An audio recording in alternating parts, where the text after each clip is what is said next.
नमस्कार दोस्तों, मैं हूं धीरज कुमार और आप देख रहे हैं मैट्रिक गुरुजी।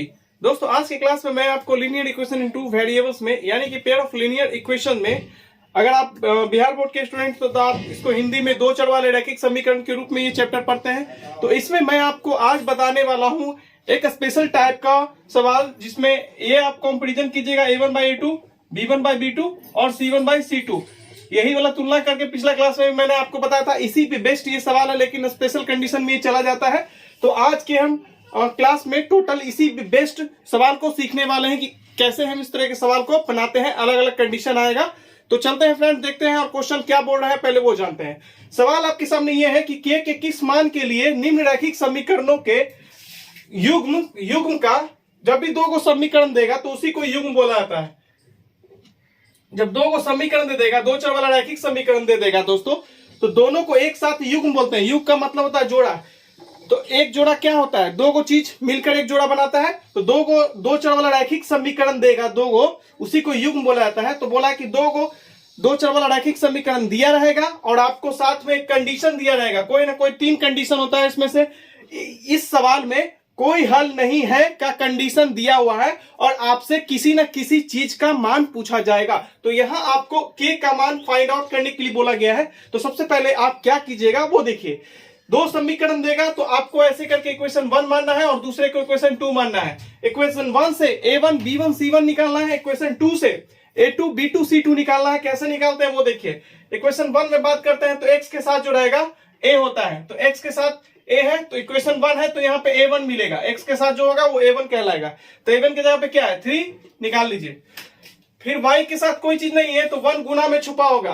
तो चूंकि समीकरण 1 पढ़ रहे हैं तो समीकरण 1 में ये y के साथ जो होगा वो b1 को शो करेगा। तो b1 हमारा क्या मिल गया? 1। अब c1 बात करते हैं, बराबर की उस साइड है तो c1 हमारे पास कितना है? c1 हमारे पास है 1। अब आते हैं समीकरण 2 में। समीकरण 2 में x के साथ जो रहेगा a2 को बताएगा, y के साथ जो रहेगा b2 को बताएगा और c2 अकेला रहेगा, क्योंकि समीकरण 2 का बात करें तो x के साथ हमेशा याद रखिएगा a होता है, y के साथ हमेशा b होता है। अगर समीकरण 2 है तो यहाँ a2 होगा, b2 होगा और ये c2 कहलाएगा। ठीक है। अब देखिए a2 क्या हमारा x के साथ जो होगा, जो भी चीज वो a2 होगा। बड़ा चीज है तो उसको ब्रैकेट में लीजिएगा। तो a2 बराबर हमारे पास दिया हुआ है 2k-1। ये a2 मिल गया। b2 क्या होगा? y के साथ जो है वो b2 को बता रहा है, तो b2 आपके पास निकलेगा k-1 और c2 जो है आपके पास ये रहा 2k+1। c2 आपके पास है 2k+1। अब देखिए, आपने a1 b1 c1 a2 b2 c2 निकाल लिया। a1 b1 c1 कहां से निकालिएगा? तो समीकरण 1 से निकालिएगा। a2 b2 c2 कहां से निकालिएगा? समीकरण 2 में x के साथ जो रहेगा a2 बताएगा, y के साथ जो रहेगा b2 बताएगा और समीकरण 2 का बात करेंगे और अकेला जो रहेगा c2 को बताएगा। ठीक है। तो अब देखिए a1 b1 c1 a2 b2 c2 आपको निकालना होता है। उसके बाद क्वेश्चन में आइएगा और कुछ देखिए क्या निकालने के लिए बोला है आपको। कभी के का मान निकालने के लिए बोल देगा, कभी m का मान निकालने के लिए देगा, कभी q का मान निकालने के लिए देगा, कभी r का मान निकालने के लिए बोलेगा। याद रखिएगा, कंडीशन एक दिया रहेगा, कोई हल नहीं है, ये कंडीशन है। तो कोई हल नहीं है, क्वेश्चन नहीं दिया है कि कोई हल नहीं है, ये कंडीशन आपको दिया है, ये अप्लाई करना है तभी ये सवाल बनेगा। तो देखिए, प्रश्न में दिया है कोई हल नहीं, एक स्थिति, कोई हल नहीं की स्थिति दिया हुआ है। ठीक है। तो जब ये दिया हुआ है दोस्तों, कोई हल नहीं है, तो आप कौन सा कंडीशन अप्लाई कीजिएगा? ये वाला a1/a2 is equal to b1/b2 not equal to c1/c2। आपको ये कंडीशन अप्लाई करना है, क्योंकि क्वेश्चन में ही बोल दिया है कि का मान निकालने के लिए बोला है और कोई हल नहीं है का कंडीशन आपको दे दिया है। तो कोई हल नहीं है कि कंडीशन ये होता है। अब मान बैठा दीजिएगा। a1 के जगह पे 3 आएगा, a2 के जगह पे आपके पास 2k-1 होगा। ब्रैकेट में बराबर है, बराबर दीजिएगा। b1 के जगह पे देखिए 1 है और b2 के जगह पे आपका 2k-1। b2 के जगह पे आपके पास क्या है? k-1 है, k-1 नॉट इक्वल टू का साइन दीजिएगा और c1 के जगह पे आप है 1 और c2 के जगह पे आपके पास है 2k+1। उसके बाद आपको क्या करना है वो मैं बता रहा हूं। इस तरह से लाइन खींच के इसको इक्वेशन 1 मानिएगा, इसको 2 मानिएगा और इसको 3 मान लेना है आपको। ठीक है। इस तरीके से चूंकि इक्वेशन 1 है दोस्तों, 2 है, तो ये तो इक्वेशन का है ना। आप जब इस तरह से सॉल्व करके लाइएगा तो यहाँ इक्वेशन 1, इक्वेशन 2, इक्वेशन 3 मानिएगा। अगर नहीं समझ में आए तो इक्वेशन 1, 2 है ना यहाँ पे, आप इसको ऐसे भी मान सकते हैं। अगर डाउट हो मन में, एक तो पहले से बहुत सारे बच्चों को डाउट होगा कि 1, 2 फिर से 3 क्यों मान रहे हैं, तो आप 2 है तो यहाँ इसको 3 मान लीजिए समीकरण, इसको 4 मान लीजिए और इसको 5 मान लीजिए, ठीक है। अब देखिए दोस्तों, मैं जो बता रहा हूं ध्यान से समझिएगा। आपको के का मान फाइंड आउट करना है, तो एक बार इन दोनों को लीजिएगा, हो सके तो इन दोनों को भी ले सकते हैं। तो याद रखिएगा, जो मैं आपको बताता हूं वैसे कीजिएगा। एक बार इन दोनों को एक साथ लीजिएगा, फिर एक बार इन दोनों को एक साथ लीजिएगा, या इन दोनों को भी एक साथ ले सकते हैं। उसमें कोई क्राइटेरिया नहीं होता है कि हम ये लेंगे और ये लेंगे, ऐसा जरूरी नहीं है। इसके साथ आप इसको ले सकते हैं, इसके साथ इसको भी ले सकते हैं, इसके साथ भी इसको ले सकते हैं, ठीक है, बराबर करके। ठीक है, तो हम एक बार इसको बराबर करके लेंगे, तो यहाँ पे लिखेंगे हम समीकरण। देखिए ऊपर में जो काम हो रहा था, समीकरण 3 और 4 से, समीकरण 3 और 4 का यूज कर रहे हैं। 3 और 4 से, समीकरण 3 और 4 का यूज करके दोस्तों यहां से उठा के मैं बना रहा हूं, 3 बटा सॉल्व कर रहा हूं। 2k minus 1 is equal to 1 बटा k माइनस 1। तो बोल रहा है k के कौन सा ऐसा मान होगा जिसके लिए ये जो दो समीकरण दिया हुआ है कोई हल नहीं है का कंडीशन फॉलो करने लगेगा। इस तरीके से सवाल आप ऐसे भी समझ सकते हैं। तो यहां पे आपको k का मान निकालना है, क्रॉस गुना कर दीजिए, तो 3 इंटू के माइनस 1 हो जाएगा। क्रॉस गुना करेंगे तो इससे इसका गुना करेंगे हम, फिर बराबर है, बराबर देंगे, फिर 1 से इसका गुना होगा, 1 गुना 2k माइनस 1। अब आप मल्टीप्लाई कीजिए तो 3k हो जाएगा। अब प्लस माइनस 1 से करेंगे 3 को, प्लस माइनस माइनस 3 बन जा 3, बराबर का साइन है। 1 से 2k में करना है, 1 से फिर 1 में करना है जाके, तो 1 से 2k में कीजिएगा तो 2k अंदर में यहाँ प्लस में है, ये 1 भी प्लस में है, तो प्लस प्लस प्लस, 2k को 1 से करेंगे तो 2k आएगा, 1 को 1 से करेंगे, यहाँ 1 प्लस में है और ये 1 माइनस में, तो प्लस माइनस गुना होगा माइनस, पहले साइन का गुना किया जाता है, तो 1 इंटू 1 1 आएगा। k वाला को एक तरफ लाना है, संख्या को एक तरफ ले जाना है, तो 3k है दोस्तों, तो 2k को हम इधर ले आ रहे हैं, तो इधर आके माइनस हो जाएगा, बराबर माइनस 1 है वो, 3 को हम उधर फेंक रहे हैं तो प्लस हो जाएगा, उधर जाके 3 प्लस हो जाएगा। याद रखिएगा, जब माइनस में होता है तो बराबर की ऊपर टी जाएगा तो वो प्लस में चेंज हो जाएगा। अगर माइनस में है तो प्लस हो जाएगा, अगर प्लस रहता तो उधर जाके माइनस बदल जाता। लेकिन जो अपनी जगह पे है वो अपना साइन कभी भी नहीं बदलेगा। चूंकि -1 अपने जगह पे था, वो इधर उधर हिल डोल नहीं कर रहा था, तो इसका साइन -1 इसीलिए लिखा क्योंकि -1 उधर ही है, ना कि हम इधर ला रहे हैं। 3 को हम उधर ले जा रहे हैं तो माइनस उधर जाके प्लस बन जाएगा। तो ये आपके पास आएगा -1 में +3 जोड़िएगा तो +2 आएगा, और ये 3k में से 2k घटाइएगा तो ये आपके पास दोस्तों k बचेगा। तो k का मान आया क्या आया, +2। k का मान क्या आया, +2। अब एक और आपको लेके चलना है, समीकरण 3 और 4 और 5 लीजिए। आपको इसी तरह से लेना है, एक बार ये लीजिएगा, एक बार ये लीजिएगा, इस तरह का सवाल आएगा। तो समीकरण 4 और 5 देखिए, अब इसको आपको लेके चलना है, तो 1 बटा k माइनस 1 है, नॉट इक्वल टू का साइन है, ध्यान से देखिए, 1 बटा 2k प्लस 1 है। अब देखिए ये 1 से इसके साथ मल्टीप्लाई होगा तो 1 इंटू हो जाएगा 2k plus 1, not equal to का साइन है दे दीजिए, उसके बाद इसको गुना कीजिएगा तो 1 इंटू k माइनस 1। ठीक है, सारा काम वैसे ही होगा जैसे बराबर वाला में होता है। ठीक है, +1 से कीजिएगा, +1 से ब्रैकेट के अंदर जो मल्टीप्लाई करते हैं तो वही का होता है, वही उतार के लिख दीजिएगा। +1 से अगर ब्रैकेट में कोई चीज मल्टीप्लाई है, टोटल को ब्रैकेट तोड़ के लिख दीजिएगा डायरेक्ट, नॉट इक्वल टू। केवल +1 से गुना कर रहे हैं ब्रैकेट को तो ऐसा कीजिएगा। यहां भी दोस्तों +1 से ब्रैकेट में जो भी चीज को गुना करेंगे वैसा का वैसे ब्रैकेट टूट के निकल जाता है। ठीक है, +1 से करेंगे तो याद रखिएगा, -1 से करेंगे तो साइन का गुना ध्यान से करना पड़ता है। अब k वाला को एक तरफ लेंगे, k को k की तरफ ले आएंगे, 1 को 1 की तरफ ले चल जाएंगे दोस्तों, तो 2k हो जाएगा, ये इधर आएगा तो -k हो जाएगा। नॉट इक्वल टू का साइन है, आपको नॉट इक्वल टू का साइन ही देना है। -1 है, ये +1 उधर जाएगा तो माइनस बन जाएगा, तो ये आपका नॉट इक्वल टू -2 उधर हो जाएगा, और ये 2k में से वो k घट जाएगा तो 1k आ गया।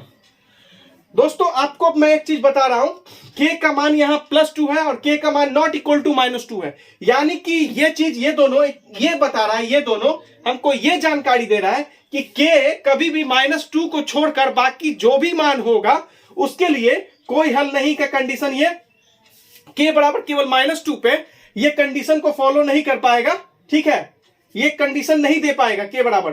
तो आपको क्या याद रखना है ये बता रहा हूं मैं, जब भी आपको इस तरह का सिचुएशन आ जाए तो नॉट इक्वल टू वाला जो है ना वो कोई हल नहीं का कंडीशन वो शो नहीं कर पाएगा। ये k नॉट इक्वल टू -2 है ना, ये कोई हल नहीं का कंडीशन को फॉलो नहीं कर पाएगा। जब ये वाला मान यहां पे आप बैठाइएगा तो ये वाला कंडीशन को आप नहीं दिखा पाएगा ये मान। तो k बराबर नॉट इक्वल टू -2 को छोड़कर बाकी जो k इधर में जो रहेगा, याद रखिएगा बराबर में जो इधर आएगा वही आपका आंसर होने वाला है, ठीक है। k बराबर +2, तो देखिए k बराबर जब +2 आप यहां बैठाते हैं तो 3/2 दूनी 4 -1 3/3, यहां पे 1/1 आएगा और यहां पे क्या आएगा, कितना आएगा देख लीजिए।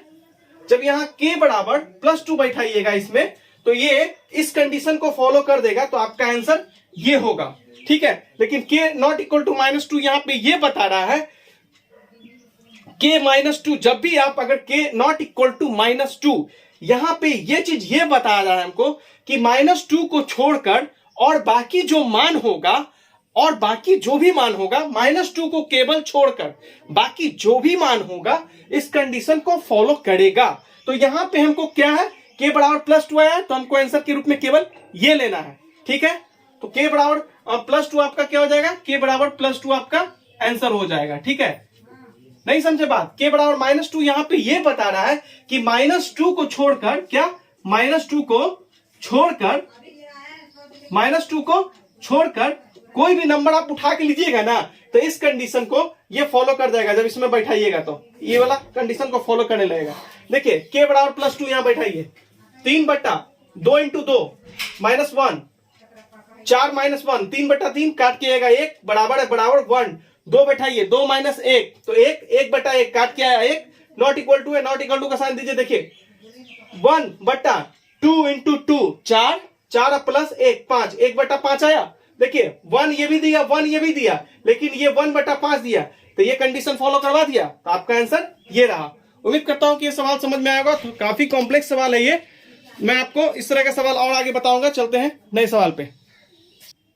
दोस्तों अगर आपको आंसर लिखना है तो ऐसे आप लिख दीजिएगा k बराबर +2 के लिए रैखिक समीकरण युग्म का कोई हल नहीं है। आपको इस तरह से लास्ट में लिख देना है, ठीक है। अब चलते हैं अगले सवाल। दोस्तों आपके सामने सवाल है, पूछ रहा है आपसे कि p के किन मानों के लिए, आपसे p का मान पूछा जा रहा है। आपको p का मान फाइंड आउट करना है, मतलब निकालना है। और आपसे क्या पूछा जा रहा है सवाल में वो समझते हैं। बोल रहा है कि निम्न रैखिक समीकरण युग्म का एक अद्वितीय हल होगा। एक अद्वितीय हल का केस दे दिया दोस्तों, अद्वितीय हल का केस दे दिया है। अद्वितीय हल का मतलब दूसरे लैंग्वेज में इसको इस तरीके से भी बोला जाता है, केवल और केवल एक हल। यानी कि प्रश्न में आपको केवल और केवल एक हल का स्थिति दिया हुआ है और आपसे सवाल पूछा जा रहा है कि p का मान क्या आएगा। p का मान पूछा जा रहा है और आपको स्थिति कंडीशन दे दिया है अद्वितीय हल का।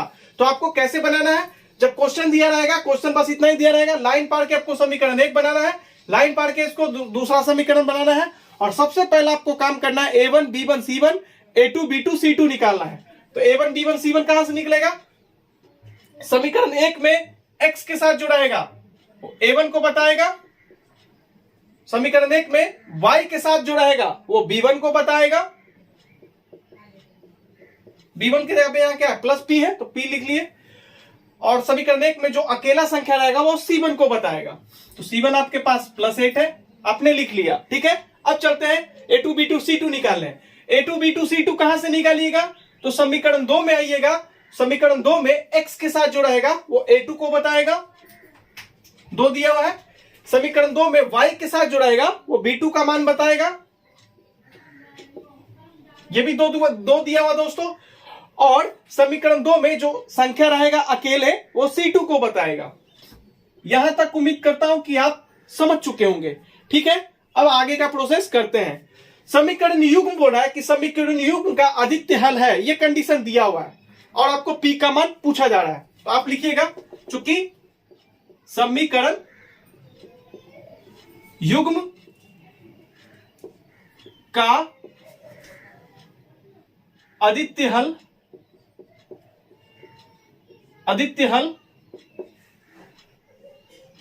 की स्थिति दी हुई है। स्थिति का मतलब है दोस्तों कंडीशन, ये कंडीशन दिया हुआ है आपको, स्थिति दी हुई है, दी हुई है। जब आप बनाइएगा इसी तरह से बनाइएगा। तो जब समीकरण युग्म का आदित्य हल की स्थिति दी हुई है सवाल में, तो आपको कंडीशन ये वाला लेके चलना है। बनाने में ये कंडीशन आपको अप्लाई करना है। चूंकि आपको ये कंडीशन प्रूफ नहीं करना है, ये कंडीशन आपको लेकर ही चलना है, क्योंकि क्वेश्चन में आपको पी का मान पूछा जा रहा है, और क्वेश्चन में आपको पी का मान पूछा जा रहा है, और ये कंडीशन दिया कि समीकरण युग्म का आदित्य हल है। कंडीशन दिया हुआ है, आपको पी का मान पूछा जा रहा है। ज्यादा दिमाग मत लगाएगा। समीकरण 1 से A1 B1 C1 निकालिएगा, समीकरण 2 से A2 B2 C2 निकालिएगा, और इस फॉर्मूला पे ले जाके बैठा दीजिएगा। जो मान आएगा वो आपका आंसर होने वाला है, उस मान को छोड़कर। देखिए A1 के जगह पे A1 ऊपर में है 4, A2 क्या है, लाइन पार दिए, A2 की जगह पे क्या बैठाएंगे, 2 है, तो 2 बैठा दीजिए। A1 बटा A2 का मान बैठा दिए, नॉट इक्वल टू है, नॉट इक्वल टू का साइन दिए। B1 का मान क्या है, देखिए P है, बैठाइए आप। B2 का मान आपने 2 लाया है, बैठा दीजिए। क्रॉस गुना कीजिए, ठीक है, ऐसे ऐसे ऐसे ऐसे गुना होगा। तो जब आप ऐसे ऐसे क्रॉस गुना कीजिएगा तो ये 2p बनेगा, ऐसे ऐसे गुना होगा, ऐसे ऐसे गुना होता है। फिर नॉट इक्वल टू का साइन दीजिएगा, और फिर ऐसे ऐसे गुना होगा, तो 4 दूनी कितना बन जाएगा, 8। आपको p का मान निकालना है, तो p को आप यही रखिए, नॉट इक्वल टू का साइन है 8, ये 2 भागा में जाएगा, 2 से काट दीजिए 4, यानी p जो आया नॉट इक्वल टू 4। इसका मतलब आप समझे, p नॉट इक्वल टू 4, यानी कि p कभी भी +4 के बराबर नहीं होना चाहिए। और बाकी जितना भी मान आएगा, 4 + 4 को छोड़कर जो भी मान आएगा इस समीकरण में, जैसे ही p का मान बैठाइएगा +4 को छोड़कर, ये वाला कंडीशन हर जो मान बैठाइएगा वो फॉलो करेगा। देखिए मैं आपको दिखाता हूं। तो यहां पे आप आंसर लिख देंगे, ऐसे लिखिएगा, 4 के अतिरिक्त या ऐसे भी 4 के अतिरिक्त का मतलब अलावा, 4 के अतिरिक्त बाकी किसी भी मान के लिए, बाकी किसी भी मान के लिए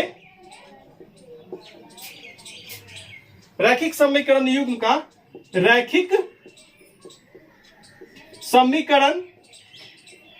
का आदित्य हल होगा।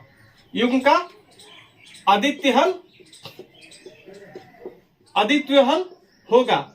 दोस्तों आपका आंसर ये बस यहीं पे हो गया। p नॉट इक्वल टू जो आएगा ना, उस मान को छोड़कर बाकी जो भी मान लेंगे p के जगह पे, उसके लिए ये कंडीशन, ये जो दोनों समीकरण है, इस कंडीशन को फॉलो कर देगा। देखिए कैसे, p बराबर, जब हम 4 नहीं बोला लेने के लिए, हम p बराबर 4 जबरदस्ती ले रहे हैं, ठीक है, तो p बराबर 4 लेके देखिए, ये आंसर बन चुका है। बस यहां स्टॉप हो गया। मैं आपको एक चीज सिखा रहा हूं, यह क्या मिला है, p नॉट इक्वल टू 4। देखिए p का मान जब 4 आप रखिएगा, यहाँ पे p बराबर 4 ले रहे हैं, इस कंडीशन में ले रहे हैं, ठीक है, इसमें बैठा रहे हैं। देखिए तो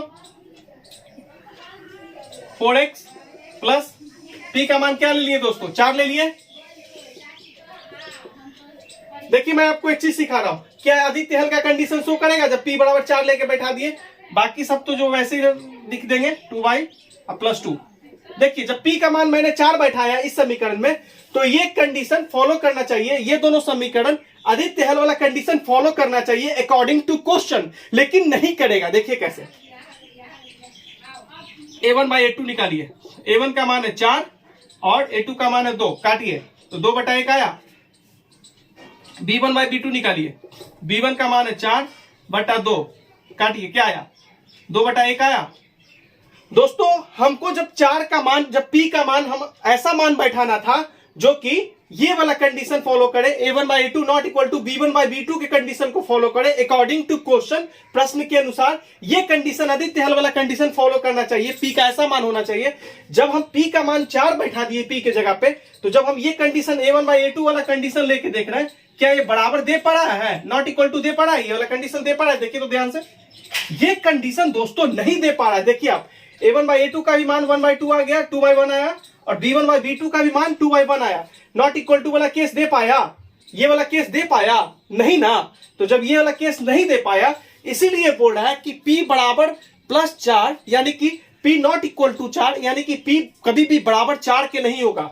4 को छोड़कर, +4 को छोड़कर कोई भी मान जब लेंगे हम और इस समीकरण में बैठाएंगे, तो ये वाला कंडीशन को वो फॉलो करेगा। समझ गए बात? अब समझ में आ गया होगा आपको। ये मैं आपको समझाने के लिए कर रहा हूं, ये आपको बताने की जरूरत नहीं है। देखिए जब मैंने आपको 4 लेके दिखाया, p बराबर +4 बोला है नॉट इक्वल टू। अब देखिए अगर आप p के जगह पे 3 लेते हैं, क्या +4 को छोड़कर कोई भी मान लीजिएगा ना, तो ये वाला कंडीशन फॉलो कर देगा। देखिए मैंने p के जगह पे क्या बैठा दिया, 3 लिया, ठीक है। देखिए मैं समझाने के लिए ऐसा कर रहा हूं, सवाल आपको यहीं तक बन गया है। a1/a2 का मान जब निकालिएगा तो देखिए 4/2 काट के क्या आएगा, 2/1 आया। अब ये b1/b2 निकाल दीजिए, 3 है b1 का मान और b2 का मान कितना है, ये समीकरण 1 और ये 2। दोस्तों आपका सवाल बन चुका है, मैं आपको केवल एक्स्ट्रा समझा रहा हूं कि p बराबर 4 क्यों नहीं लेंगे। अब देखिए कोई भी मान लेंगे तो ये वाला कंडीशन फॉलो कर देगा। देखिए 3 है और b2 का मान 2 है, तो देखिए दोस्तों 3/2 आया। अब ध्यान से देखिए a1/a2 का मान 2/1 आया, b1/b2 का मान 3/2 आया। क्या ये दोनों का मान बराबर आ पाया, नहीं ना। तो देखिए जैसे ही p बराबर 3 रख दिए, +3, खाली 4 आपको प्लस छोड़कर कोई भी मान लीजिएगा तो ये वाला कंडीशन फॉलो कर देगा, तुरंत कर देगा। तो देखिए ये कंडीशन फॉलो कर दिया कि नहीं किया, बताइए आप खुद बताइए। ये कंडीशन फॉलो कर दिया ना। तो यहां पे केवल इतना बोल रहा है कि p plus not equal to +4, यानी कि p बराबर 4 को छोड़कर जो भी दुनिया का मान लीजिएगा तो आपको ये जो है ये कंडीशन, दोनों समीकरण जो है युग्म, ये वाला कंडीशन फॉलो करेगा, आदित्य हल का कंडीशन को फॉलो करेगा। लेकिन p बराबर +4 लीजिएगा तो इस कंडीशन को ये दोनों समीकरण फॉलो नहीं कर पाएगा। तो उम्मीद करता हूं दोस्तों कि आपको ये सवाल समझ में आ गया। आपका सॉल्यूशन बस इतना तक ही है, ये मैंने समझाने के लिए सब चीज बताया। चलते हैं आगे। दोस्तों अब एक अलग टाइप का सवाल आ गया आपको। इस बार आपको कंडीशन दिया रहेगा अनेक हल यानी कि अनंत हल, और आपसे कुछ न कुछ मान पूछा जाएगा, फाइंड आउट करने के लिए बोलेगा, लेकिन कंडीशन दे देगा। यहाँ क्या लिखा है, k के किस मान के लिए, देखिए k का आपको मान पूछा जा रहा है। निम्नलिखित समीकरणों के युग्म, दो को समीकरण जब भी देता है तो दोस्तों तो उसको युग्म बोलते हैं। क्या बोलते हैं उसको, युग्म के नाम से जानते हैं। दो को समीकरण दिया रहता है तो क्वेश्चन आपको इतना ही दिया रहेगा। आपको लाइन पार के इक्वेशन 1 बनाना है, समीकरण 1 बनाना है, समीकरण 2 बना लेना है। उसके बाद आपको a1 b1 c1 निकालना है। तो पहला समीकरण में आके देखेंगे x के साथ जो रहेगा वो a1 को बताएगा, a1 का मान k है। समीकरण 1 में आएंगे y के साथ जो रहेगा वो b1 को बताएगा, b1 यहाँ +3 है तो प्लस नहीं दिखाते, लेकिन माइनस रहेगा तो माइनस दिखाना पड़ेगा। c1 जो है आपके पास वो है कितना, माइनस, ये टोटल होगा दोस्तों। c1 माइनस रहता है तो जरूर लेते हैं, -k-3 है, ठीक है c1 का मान। अब a2 b2 c2 निकालना है। समीकरण 2 में आइए, समीकरण 2 में x के साथ जो रहेगा वो क्या बताएगा, a2 को, तो 12 आपके पास हो गया a2। y के साथ जो रहेगा वो b2 को बताएगा, k हो गया। और c2 आपके पास जो है वो -k दिया हुआ है। अब आपको प्रश्न में दिया हुआ है k का मान पूछ रहा है और आपको समीकरण युग्म का अपरिमित रूप से अनेक हल दिया हुआ है, कंडीशन ये दिया हुआ है। तो आप ऐसे बनाइएगा, सॉल्यूशन में लिखना होता है, ऐसे लिखिएगा, चूंकि समीकरण युग्म का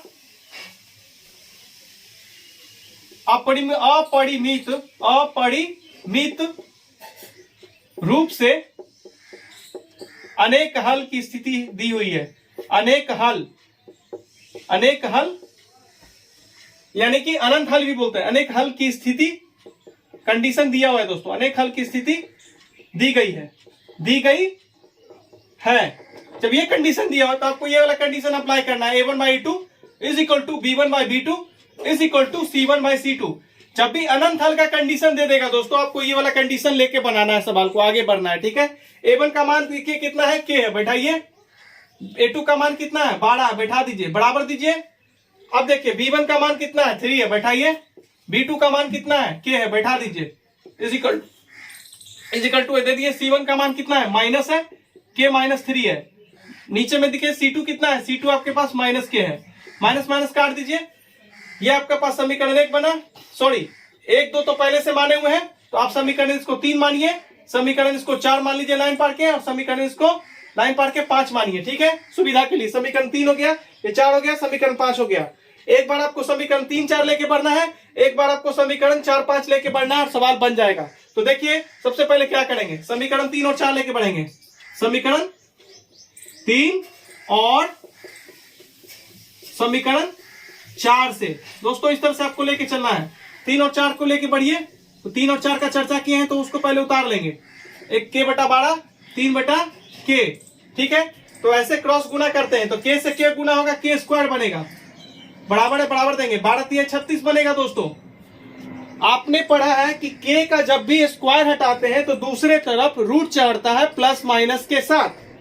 तो यहां देखिए अगला स्टेप होगा, जब स्क्वायर हटाइएगा दोस्तों दूसरे साइड प्लस माइनस चढ़ता है और जो संख्या है उस पर रूट चढ़ जाता है, ठीक है। 36 का जो प्लस माइनस हुआ दोस्तों, 36 का जो वर्गमूल होता है वो 6 आता है।